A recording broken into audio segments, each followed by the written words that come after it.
સમગ્ર ગુજરાતમાં જામનગર આઈટીઆઈએ શ્રેષ્ઠતા માટે ત્રીજો ક્રમ પ્રાપ્ત કરી જિલ્લાનું ગૌરવ વધાર્યું. ગાંધીનગર ખાતે મંત્રી કુંવરજી બાવળિયા સહિતના મહાનુભાવોની ઉપસ્થિતિમાં એવોર્ડ એનાયત કરાયો.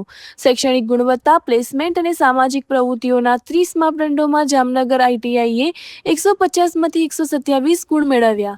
જામનગરની સરકારી ઔદ્યોગિક તાલીમ સંસ્થા વર્ષ 1957થી કાર્યરત. આઈટીઆઈ સંસ્થા છેલ્લા અનેક દાયકાઓથી કુશળ માનવબળ તૈયાર કરવા અને રોજગારલક્ષી શિક્ષણ ક્ષેત્રે પાયાનું યોગદાન આપી રહી છે. શ્રેષ્ઠ આઈટીઆઈની પસંદગી માટે કુલ 30 જેટલા વિવિધ કઠિન માપદંડો નિર્ધારિત કરાયા હતા.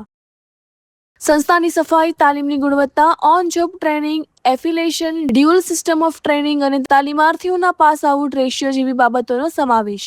તમામ પાસાઓમાં 150 ગુણમાંથી 127 ગુણ મેળવીને જામનગર આઈટીઆઈએ ઉત્કૃષ્ટ દેખાવ કર્યો.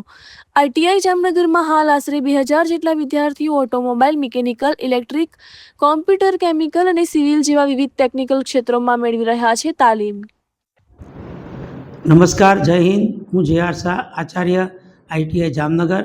જણાવતા ખૂબ જ આનંદ થાય છે કે સમગ્ર ગુજરાતમાં જામનગર આઈટીઆઈને બેસ્ટ આઈટીઆઈ માટે ત્રીજા ક્રમ પ્રાપ્ત કરી જામનગર જિલ્લાનું ગૌરવ વધાર્યું છે.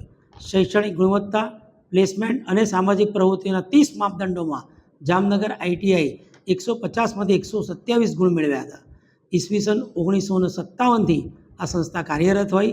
સંસ્થા છેલ્લા અનેક દાયકાથી કુશળ માનવબળ તૈયાર કરી અને રોજગારલક્ષી શિક્ષણ ક્ષેત્રે પાયાનું યોગદાન આપી રહી છે, જેનું ઉત્કૃષ્ટ પરિણામ આજે રાજ્ય કક્ષાના આ બહુમાન ગાંધીનગર સ્થિત સ્વર્ણિમ સંકુલ ખાતે આયોજિત કાર્યક્રમમાં શ્રમ, કૌશલ્ય વિકાસ અને રોજગાર વિભાગના મંત્રી શ્રી કુંવરભાઈજી બાવળિયા સર અને મંત્રી શ્રી કાંતિભાઈ અમૃત્યાના સરના હસ્તે જામનગર સંસ્થાને આ પારિતોષિક એનાયત કરવામાં આવ્યું. આઈટીઆઈ જામનગર ખાતે આશરે 2000 જેટલા તાલીમાર્થીઓ automobile, mechanical, electrical, computer, chemical તેમજ આઈડીડી અને સીએનસી જેવા કોર્સોમાં તાલીમ મેળવી રહ્યા છે અને આ તાલીમ લઈ અને ઉદ્યોગોની જરૂરિયાતના અનુસાર સરસ તાલીમ લઈ અને રોજગાર મેળવે છે. આ વર્ષે આ તારીખ 14/5/2026થી આર્ટિફિશિયલ ઇન્ટેલિજન્સ અને ફાયર ટેકનોલોજીના કોર્સો અમે નવા ચાલુ કરી રહ્યા છીએ, જેનું એડમિશન ઓનલાઈન આ વર્ષથી 14/5થી શરૂ થશે. જય હિન્દ.